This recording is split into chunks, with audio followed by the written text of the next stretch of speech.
Hey Kingdom, do you know how to break Baldurs Gate 3? If no, let me show you this awesome and very cool build I'm using right now on my Ice Starion playthrough. This build is insanely broken. You will take 0 damage most of the time while enemies will defeat themselves, make insane amount of damage with two-handed weapon, and have almost impossible to break concentration. This build comes online really quickly, but in the Act 3, enemies will one-shot themselves because this build will become even more powerful. So if you want to make this monster for yourself, get ready and let's start from the beginning.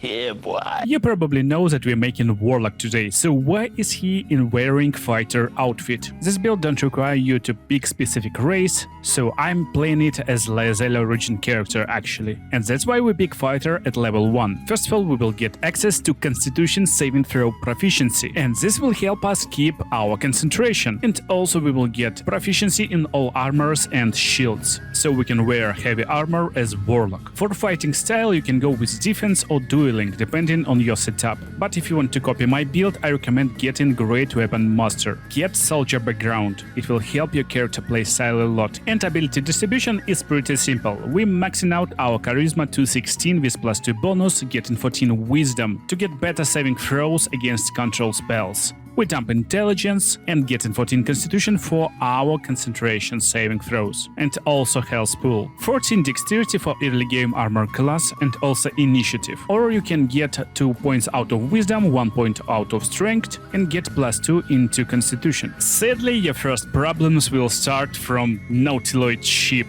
because with this point distribution, our awesome longsword will do 0 damage. Fucking knew it. No, you didn't fucking know it. I just told you. But don't worry, with the help of your friends you can easily get out of the ship. And again, it's not 0 damage, it's from 0 damage, so most of attacks will do at least some damage, and that's more than enough to destroy imps in early game. But here you want to find something like light crossbow and maybe scimitars or other finesse weapons, which will scale from your dexterity and will do some damage. Then you will happily arrive at the beach and already will be level 2. That's where we can say goodbye to our fighter and finally get our Warlock. Warlock comes with 2 cantrips. We want to get Eldritch Blast and Minor Illusion, and for our spells, Hex, Hellish Rebuke and Armor of Agathos. We got 2 choices, so pick something. And now I will explain you how to play this build in early game and what items to get.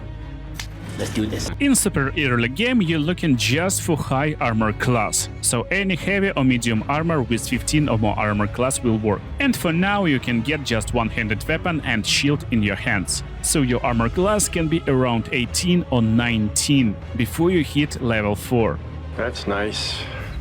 Then what? And then you just go straight to your enemies, and you don't even need to fight them in melee range. You can start fight by casting Hex on them, and then just Eldritch Blast as normal Warlock, and finish them in melee range if needed. After killing someone, you will get extra additional hit points, so you're pretty tanky. And don't forget, our spell slots is really limited, but because we are fighter, we get nice concentration saving throws, and we can reapply Hex without using spell slots for whole day, and this means character is really playable even at level 2, but you will get to level 3 pretty fast. That's where we will get Eldritch Invocations from next level of Warlock. And here we need to pick Devil's Sight to be able to see in the darkness. Next best pick will be Agonizing Blast to increase power of Eldritch Blast, but then we will need to respec our character at next level and pick Mage Armor. Jumping forward a little bit, Act 1 will end around level 4, and we want to get 1 more level of Warlock and get spells like Darkness, Misty Step, or some powerful concentration spells like Cloud of Daggers. Get Impact of the Blade here.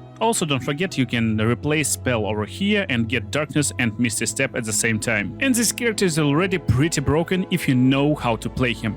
Pay attention, you just may learn something here. At the start of your day, you want to cast Armor of Agathos. This will give you additional health points and will force enemies to take damage when they attack you. Then you need Pact Weapon. You can create it by creating Pact Weapon or just by having good weapon in your hands and binding it. Make sure to have some good great weapon right now, two-handed big sword or something like this. And then our basic strategy in the fight is to just cast Darkness first before the fight even starts. After, try to find a way to get into the darkness, and now just go and destroy your enemies with your big weapon. Coolest part, while you're invisible basically, you can play the game as action RPG. You won't be in turn-based mode and you just can go and swing your sword and destroy basically everyone until you fail stealth check. Then fight starts. But in reality you don't care about the fight at all, because look, we can just skip our turns and most of the enemies won't be even able to attack into the darkness, while you can stay completely safe and just throw eldritch blasts left and right. But that's even not the most coolest part about our build right now. In the darkness we will get advantage on attack rolls against targets,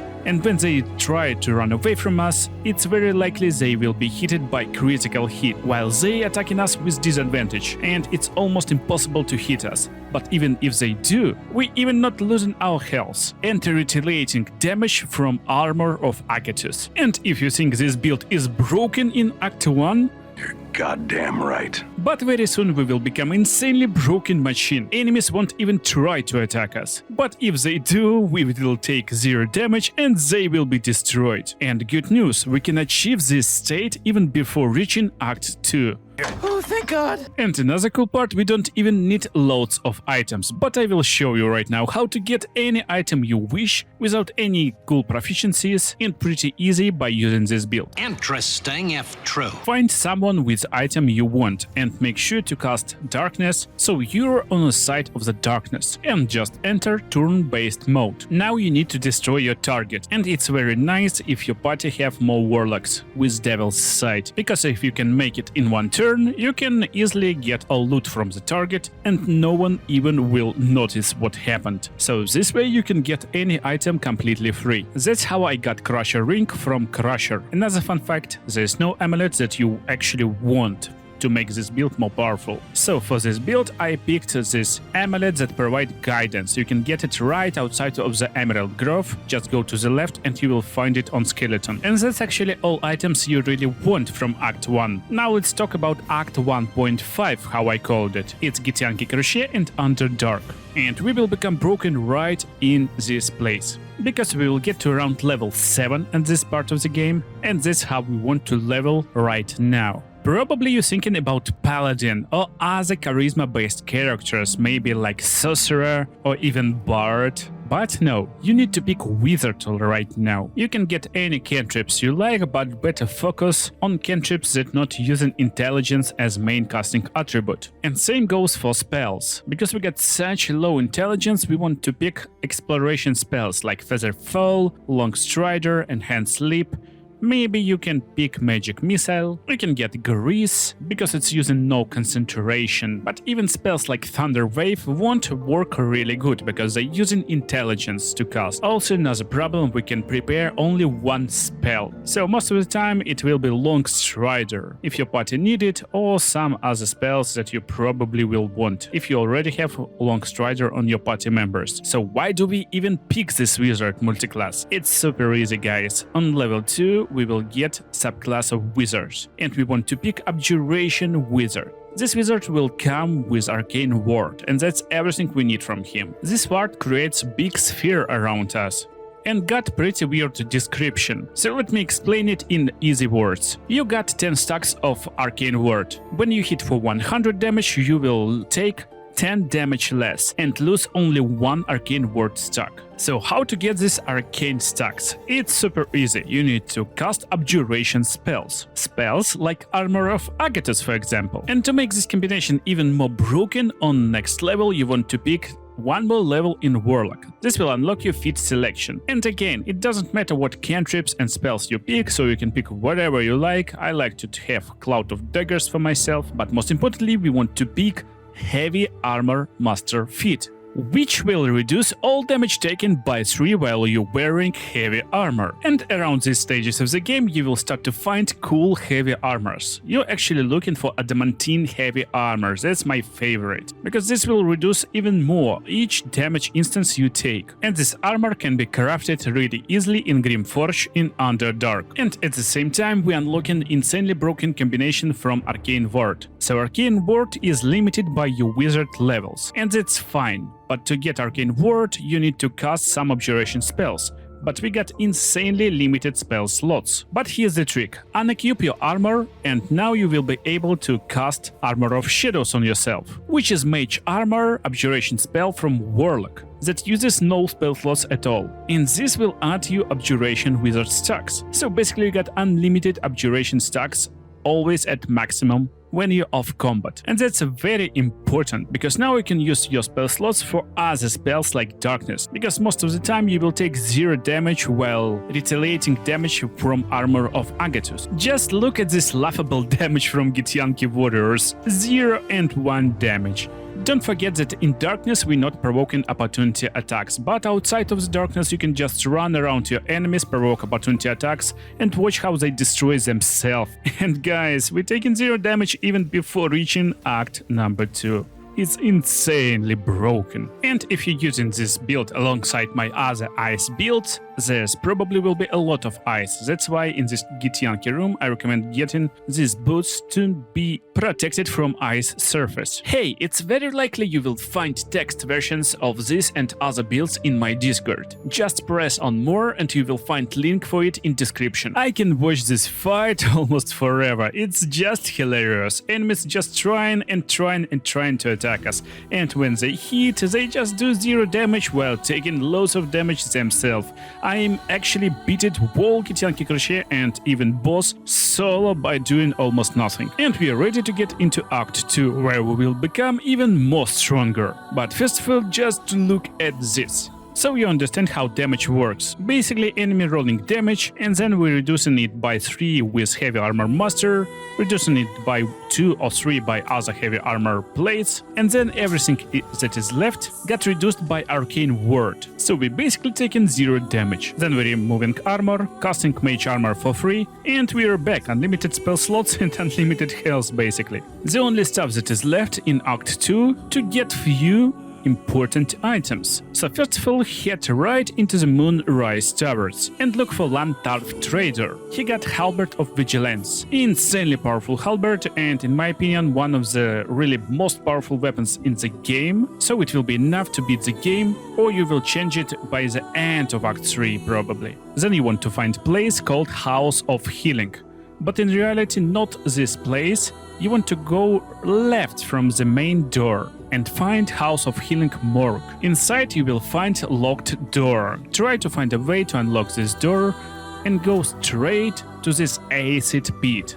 And you don't need to go down there, instead you want to find a chest on the top, on these rocks or something like this. Find a way to unlock this chest, and that's where you will find insanely good Flesh Melter Cloak. When you take damage, you will retaliate with 1d4 damage. And that's everything you need to finish Act 2. So only thing left is to just level up a little bit. Get 5th level of Warlock to unlock Deepened Pact, and now you will be able to do 2 attacks instead of 1 in one single action. Also, this will unlock Hunger of Hater spell, and we can finally get Agonizing Blast to increase power of our Eldritch Blast. This build is very versatile. Now we can cast Hunger of Hater, stay outside of the zone or even inside, because we will take mostly 0 damage even from our Hunger of Hater, and we will keep concentration on it and destroy everyone with our attacks or by retaliating loads of damage. And finally reach Act number 3, where we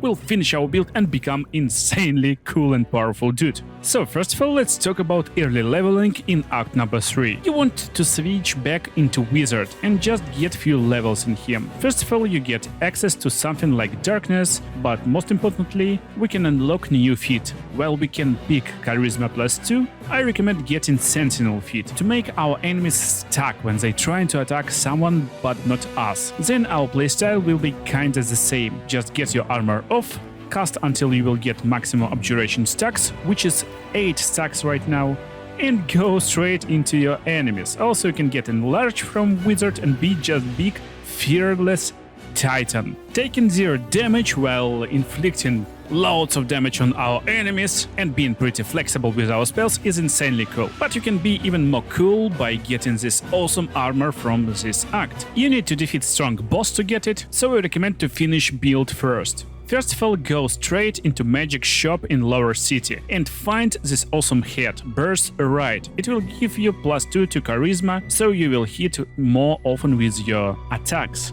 And then, to basically double our power, you want to finish the game as Warlock, so get more levels in Warlock. On the last level, you will get this spell, Fire Shield, which is insanely powerful stuff, because there's 2 variants of this spell. And yeah, you can pick any Eldritch Invocation right now, so pick whatever you like, and then just go straight into the fight. Everything as always, just get Armor of Agathis before the fight and go in. Now in the fight you can even throw water bottles at your enemies, and this will give you double damage from your chilling spells, even from Armor of Agathis, and enemies can destroy themselves even faster, basically 2 times faster now.